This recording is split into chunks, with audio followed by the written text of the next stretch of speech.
बच्चों को फीस के लिए स्कूल में प्रताड़ित करते हैं, वहाँ एक बच्ची ने आत्महत्या कर लिया। बड़े लोग हैं जो आत्महत्याएं कर रहे हैं, कर्ज के वजह से लोग आत्महत्या कर लेते हैं। तो महापुरुष हैं, उन्होंने भी बोला था कि 50-50 किलोमीटर में एक एक चिराग दिखाई देगा। वो आज अपने को देखने को मिल रहा है, लोग समझे या ना समझे, जो कि कहीं फ्लाइट से, कहीं ट्रेन से, कहीं बस से, कहीं जीप से, कहीं टेम्पू से, कहीं मोटरसाइकिल से कुछ न कुछ घटनाएं प्रतिदिन की घट रही हैं, जो कि अनुमान लगाया जाए प्रशासन की तरफ से, जो अनुमान लगाया जाए रोज का एक राज्य में कम से कम नहीं 12 से 15 हज़ार लोगों की मृत्यु होती है, चाहे टू व्हीलर से हो, चाहे फोर व्हीलर से हो, चाहे ट्रेन हादसा हो, चाहे कोई भी हादसा हो।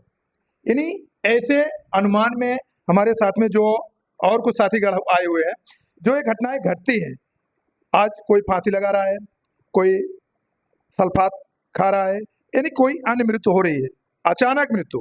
उस विषय में आपका क्या कहना है, एक समाज सेवक के रूप में? आत्महत्या पे आपने मुझसे सवाल किया जी। आत्महत्या अगर डॉक्टरों के माध्यम से पूछा जाए तो एक हिसाब की एक तत्कालीन बीमारी है। जो आदमी कुछ सोचता है और उसको सोचते सोचते उसको निवाराकरण नहीं मिलता है, तो लास्ट निवाराकरण के बारे में सोचता है, जो एक माध्यम से कोई बीमारी का नाम है उनको नहीं मालूम। मतलब अच्छा, जो आत्महत्या करते हैं उनके विषय में क्या कहना है सर? ये तो आत्महत्या करना ही नहीं चाहिए, गलत करते हैं लोग। आत्महत्या तो नहीं करना चाहिए। बाकी अस्मार्थिक भी होता है, तो मान लीजिए मौत हो गया, वो बात अलग है। आप लोग एक अंतर्राष्ट्रीय मानवाधिकार के एनजीओ के चलाते हैं, आप लोग अन्याय, अत्याचार, भ्रष्टाचार के खिलाफ लड़ते हैं। उस विषय में जो आज तमाम घटनाएं घट रही हैं, चाहे शोषण हो, चाहे आकस्मिक मौत हो, उस विषय में आपका क्या कहना है? भाई मौत तो मान लीजिए होता है, मतलब लिखा ही रहता है। कब मरना है वो तो ऊपर वाला जानता है, और उसके लिए तो रोक नहीं सकते। अभी यहाँ बैठे बैठे हैं, आगे जाके कुछ हो गया, मर गए। नहीं, अचानक जिन्होंने जानबूझ के अपने आप को आत्महत्या कर रहे हैं, वो तो नहीं करना चाहिए। आत्महत्या करना बुज़दिल का काम, बस कुछ भी तकलीफ हो। जी, आपका क्या कहना है? अन्याय अत्याचार के खिलाफ अपने लड़ते हैं, और जो तमाम माताएं बहनें हैं, नवयुवक साथी हैं, आज आत्महत्या कर रहे हैं, उनके विषय में आपका क्या कहना है?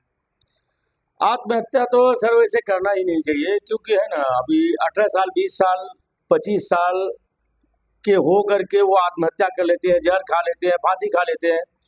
तो ये नहीं करना चाहिए, बहुत बड़ी मूर्खता है। कहाँ से उनको सीख मिलती है? कुछ जैसे बच्चे फेल हो गए, वो फांसी खा लिए, कुछ कर लिए, तो एक साइकोलॉजी जो दिमाग में उनके आता है ना कि हम ये चीज करेंगे, तो वही करेंगे। या तो चलिए सर, आप बताइए, जो बच्चे आज नवयुवक साथी और छोटे मोटे बच्चे जो आत्महत्या कर रहे हैं, इस विषय में क्या कहना चाहते हैं आप? ये कहाँ से हत्या कर रहे हैं, कहाँ से सीख इनको मिल रही है? देखिए, कई तरह की समस्याएं हैं जो आत्महत्याएं लोग कर रहे हैं, कई तरह की समस्याएं उनके ऊपर हो सकती है। जैसे कोई मानसिक प्रेशर होता है, या कोई अगर बच्चे कर रहे हैं तो बच्चे को कई स्कूल में प्रताड़ित होता है। कई जगह तो ऐसे सुनने में आया कि फीस के लिए बहुत सारे अभी गोड़ोदरा में भी ऐसा कांड हुआ, कई जगह ऐसे कांड हुआ कि बच्चों को फीस के लिए स्कूल में प्रताड़ित करते हैं, वहाँ एक बच्ची ने आत्महत्या कर लिया। फिर कुछ ऐसा प्रेम प्रकरण ऐसे होते हैं, उसके विषय में भी बच्चे बच्चियां आत्महत्या कर लेते हैं।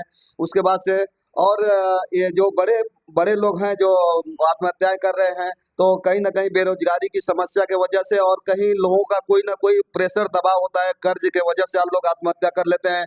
कर्ज जो ऐसा कर्ज देने वाले जो ऐसे लोग हैं, उनके ऊपर बहुत सारे प्रेशर होते हैं। हर तरह के कई समस्याएं ऐसे होती हैं जो लोग मजबूर होकर के जो आत्महत्याएं कर लेते हैं। लेकिन ऐसा नहीं करना चाहिए, उसे लड़ना चाहिए, क्योंकि प्रशासन है, प्रशासन के पास जाना चाहिए। कोई अगर प्रेशर बनाता है उसके खिलाफ उसको लड़ना चाहिए। जी, चलिए फिर से बातें, क्या बोलना चाहते हैं? अभी अभिमन्यु भाई बोले, हंसी आती है।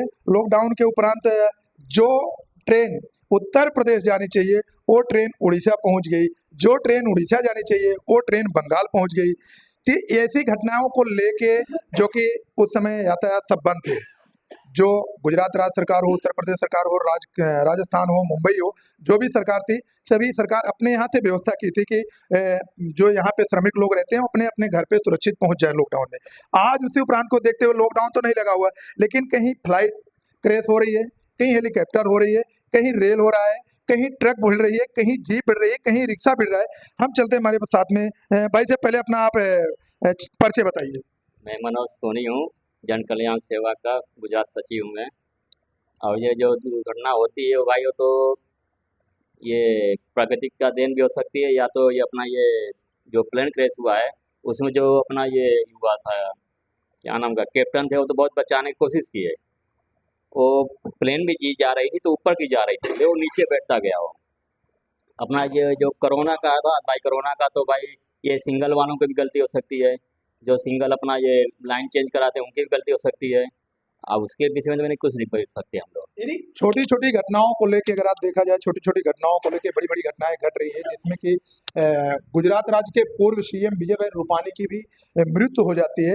ये तो बहुत बड़ी दुखद की घटना है, और साथ ही साथ उसमें तमाम डॉक्टर्स होंगे और माताएं बहनें होंगे, तमाम ऐसे होंगे जो कि घटनाओं के शिकार हो रहे हैं। और यही नहीं, अभी देखा जाए चाहे हाईवे हो, चाहे गली मोहल्ले का रोड हो, सड़क हो, चाहे कहीं पे भी हो, कोई यानी सुरक्षित नहीं हो पा रहा है। यानी हर जगह असुरक्षित है। हमारे गुजरात राज्य के या हमारे लोक लाडले, हमारे देश के यशस्वी बड़ा प्रधान नरेंद्र भाई मोदी जी जन्मस्थली गुजरात स्टेट सूरत सिटी में आए हुए हैं, जो कि आज लोगों का कहना है सबका साथ सबका विकास। ऐसे ही विकास दिखता रहेगा। हमारे जो पत्रकार जी हैं, जी सर। ऐसे ही जो घटनाएं घट रही है, ऐसे ही आपको लगता है कि ये विकास की धारा हो रही है या और कोई बात हो रही है? विकास की धारा मतलब ये जो रेल हादसा, प्लेन हादसा, तो ये सब जो हादसे चलते जा रहे हैं, इसमें लगाम लगाया जाए।